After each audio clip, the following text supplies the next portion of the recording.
मुझे पता है आप भक्ति करते हो, तभी इस वीडियो पर क्लिक किया आपने, मगर फिर भी आप नवधा भक्ति नहीं करते हो, क्योंकि नवधा भक्ति जो करते हैं वह कुछ ही समय में परमानंद को प्राप्त कर लेते हैं। भगवान का अगर प्रेम चाहिए तो इस वीडियो को पूरा देखना। वीडियो देखने से प्रेम नहीं मिलेगा, वीडियो में जो ज्ञान है उसको अगर आप अपने आचरण में अपनाते हो तो मैं वादा करता हूं कि इस कलयुग में भी आपको भगवान के दर्शन होंगे। अगर आप वीडियो देख भी नहीं सकते हो तो इस वीडियो को चलाकर साइड को रख दो, क्योंकि कम से कम इस वीडियो का ऑडियंस रिटेंशन तो कम नहीं होगा और यह ज्यादा लोगों तक पहुंचेगा। मैं आज एक ऐसी भक्ति बताऊंगा जो भी इस भक्ति को अपने आचरण में उतारेगा उसके चरणों में रिद्धि सिद्धियां होगी, और वह रिद्धि सिद्धियां चाहेगी कि यह भक्त हमें अपना ले, हमें अपने अंदर धारण कर लें, और उस भक्त के पूरे चक्र भी जागृत हो जाएंगे। मगर कैसे? उसके अंदर एक ऐसी दिव्यता आ जाती है, एक ऐसा आकर्षण आ जाता है, एक ऐसा तेज आ जाता है, मन में एक ऐसी प्रीति भगवान के प्रति प्रकट होती है जिसकी तुलना यहाँ शब्दों में बताना संभव नहीं है। नवधा भक्ति वह भक्ति है जिसको अपनाने के बाद प्रेमा भक्ति, प्रेम लक्षणा भक्ति अंतकरण में प्रकट होने लगती है। अब यह प्रेम लक्षणा भक्ति क्या है?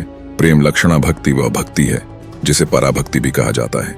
जो भी भक्त इस भक्ति का अनुसरण करता है उसको भगवान को छोड़कर और कोई चीज वस्तु प्रिय नहीं लगती। जिसको ब्रह्मा का भी पद छोटा लगने लगता है वह मोक्ष की भी अपेक्षा नहीं करता, क्योंकि मोक्ष तो दोनों को एक कर देगा, और वह अलग रहकर सेवा करना चाहता है। वह भगवान का विरह चाहता है। जिस भक्ति की हम आज बात करेंगे, जिन्हें दो युगों सतयुग और त्रेतायुग में उल्लेखित किया गया है। सतयुग में भक्त प्रहलाद ने अपने पिता हिरण्यकश्यप को नवधा भक्ति का उपदेश दिया था, और त्रेतायुग में भगवान श्री राम ने माता शबरी को नवधा भक्ति का उपदेश दिया था। प्रहलाद जी द्वारा कही गई नवधा भक्ति श्रीमद्भागवत पुराण के 7वें स्कंध के 5वें अध्याय में है।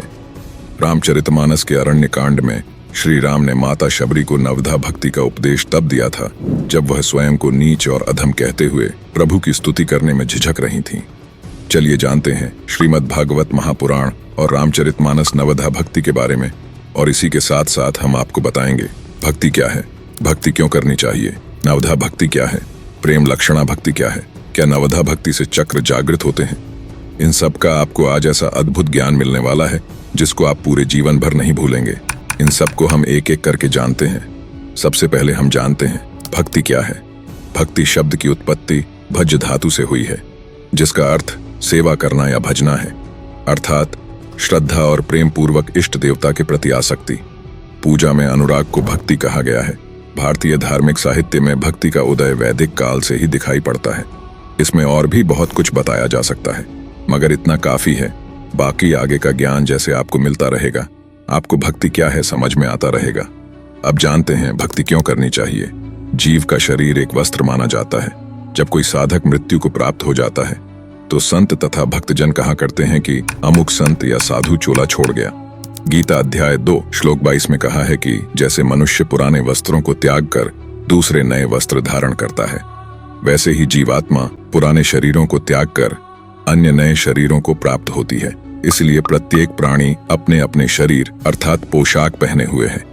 जैसे कोई गधे का, कुत्ते का, सुअर का, अन्य पशु पक्षियों व कीटों रूपी वस्त्र धारण किए है, मनुष्य का शरीर भी एक पोशाक है, और यह पोशाक एक दिन छोड़ना पड़ेगा।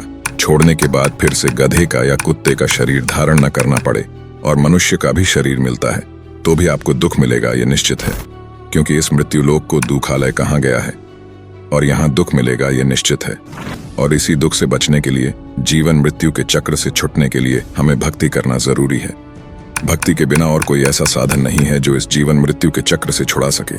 मैं यहाँ पर मृत्यु के बाद होने वाले सुख दुख जो गरुड़ पुराण में बताए गए हैं, या जन्म होने से पहले माता के गर्भ में हमें कितनी तकलीफ होती है, उनका मैं यहाँ पर वर्णन करता रहूंगा तो वीडियो बहुत ही ज्यादा बड़ी हो जाएगी। बस इतना समझ लो, भक्ति ही सर्वस्व है। भक्ति के सिवा हर कोई वस्तु आपको दुख ही देगी। इसलिए फिर से कहता हूँ, भक्ति करना जरूरी है। नवधा भक्ति क्या है? नवधा भक्ति वह भक्ति है जिनमें से अगर आप अपने जीवन में एक भी भक्ति को उतार लेते हो तो आपका उद्धार निश्चित है। इसी नवधा भक्ति से आप लौकिक और पारलौकिक हर सुख को प्राप्त कर सकते हो। मगर एक चीज याद रखना, जब यह स्थिति रहेगी तब आप भले ही पूरे विश्व को खरीदने की ताकत रखते हुए भी आपको कोई चाह नहीं रहेगी। एक ऐसी लगन लग जाएगी भगवान की, एक ऐसा प्रेम प्रकट होगा अंतकरण में कि प्रभु के सिवा और कोई चाह नहीं रहेगी। श्रीमद्भागवत महापुराण में नवधा भक्ति जो भक्त प्रहलाद ने बताई थी, श्रवणम कीर्तनम विष्णु स्मरणम पादसेवनम अर्चनम वंदनम दास्यम सख्यमात्मनिवेदनम। शास्त्रों में ऐसा बताया जाता है कि मनुष्य जन्म का एकमात्र लक्ष्य प्रभु की प्राप्ति करना है।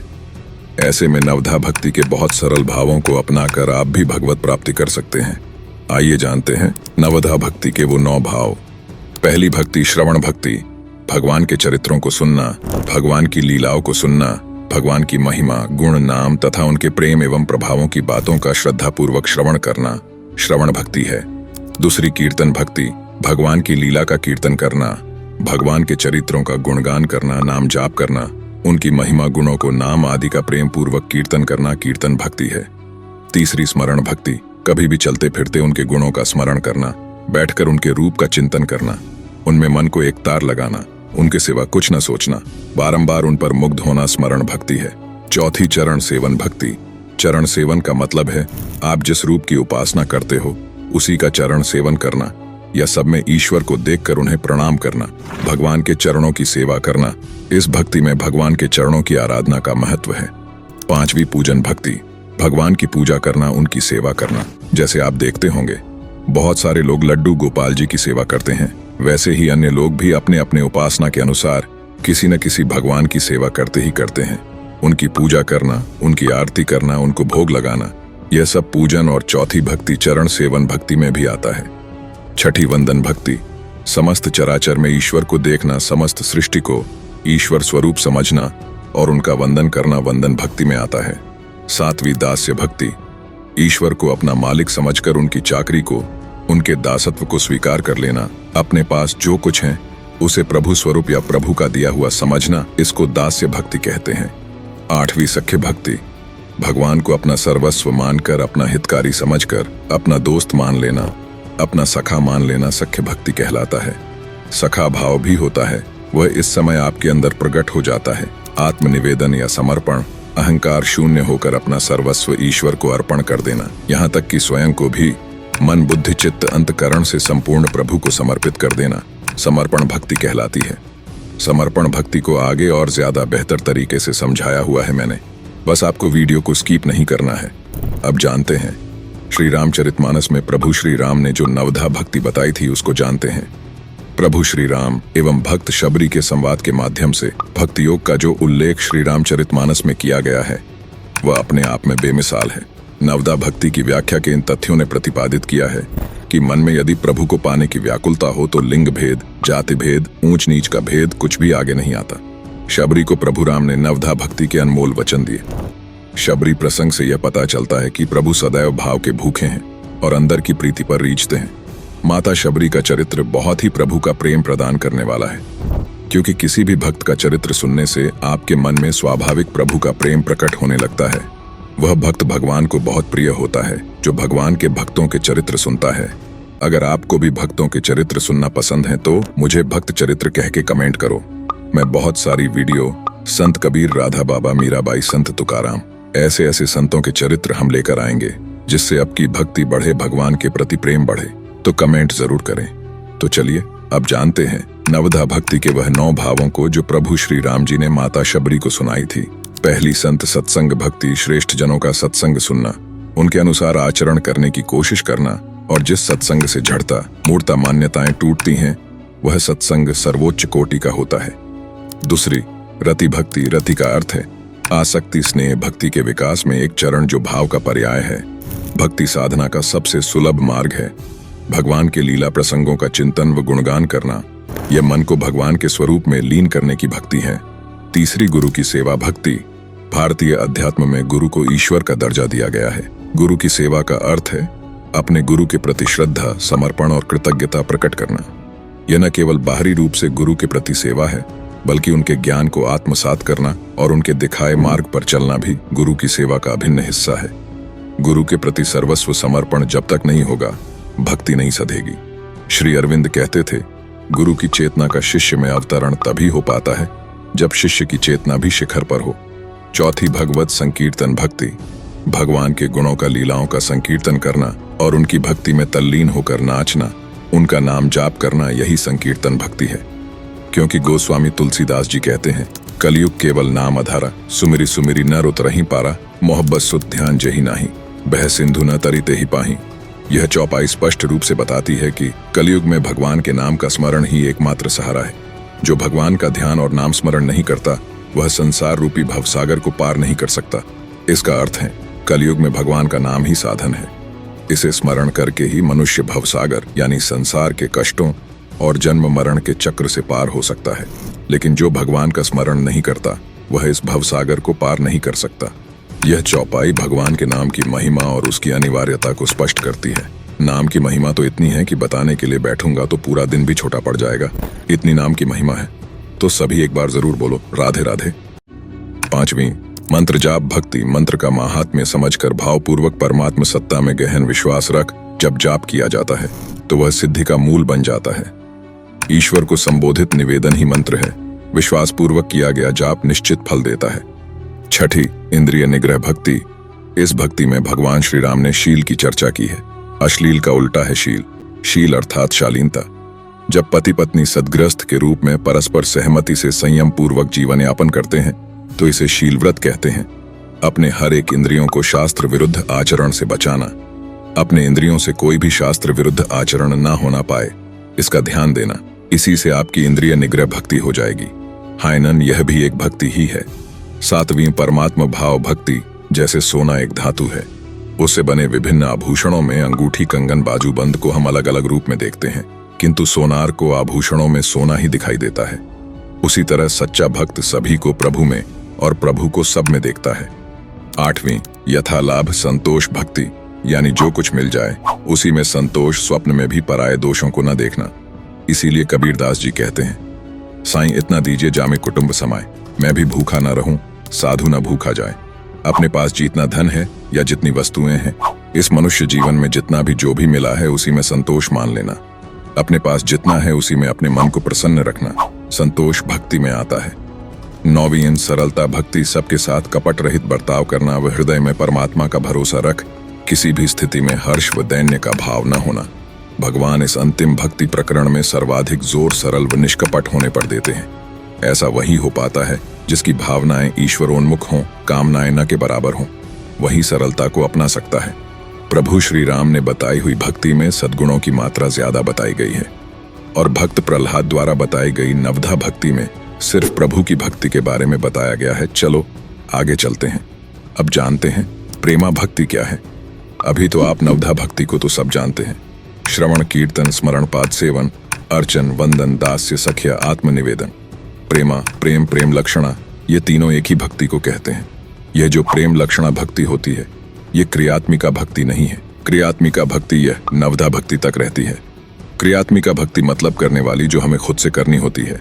नवधा भक्ति में 8 जो भक्तियां हैं वही 9वीं भक्ति के अंग है। 9वीं भक्ति पूर्ण भक्ति है। समर्पण, आत्मसमर्पण। जहां जीव ने आत्मसमर्पण किया तो अब उसका काम खत्म हो गया। जैसे आपने संपूर्ण आत्मसमर्पण कर दिया तो आपका काम ही खत्म हो गया। अब आपको कुछ नहीं करना है। अब ईष्ट की तरफ से कार्य प्रारंभ होता है तो वहां से आगे तक प्रभु ही आपके शरीर को चलाते हैं। हर एक इंद्रिय प्रभु बन जाते हैं। भगवत स्वरूप स्थिति बोलते हैं ना, वह स्थिति उस भक्त की हो जाती है जिस भी गुरु की आप शरण में हो। और जब उनको दिखाई देता है कि इसका आत्मसमर्पण पूरा हो गया तो फिर प्रेम लक्षणा भक्ति प्रदान करते हैं। यह गुण साधक की साधना से नहीं होता है। यह गुण साधन ते ना होइए। यह प्रेम लक्षणा भक्ति भगवान की या गुरु की कृपा से प्राप्त होती है। साधना यहाँ तक थी आत्मसमर्पण तक। अब जो भक्ति हुई उससे जो प्रेम लक्षणा भक्ति है उसी को पराभक्ति कहा गया है। जैसे श्री हरिवंश महाप्रभु की जब महिमा का वर्णन करते हैं सेवक जी, वो कहते हैं, विद्या हरिवंश मंत्र चतुर अक्षर जपत सिद्ध भव उधरणम। और जब किशोरी जू की महिमा का वर्णन हित सजनी जू करती है तो वह कहती है, पराद्वक्षरा पराविद्या द्वक्षरा। राधा, ये जो 2 अक्षर है ये पराविद्या है। राधा प्रेम सुधार शाशो है। राधा नाम सुधारसम अर्थात प्रेम ही पराभक्ति है और प्रेम ही प्रेमा भक्ति है। उसके शब्दों को केवल कहने की बात है।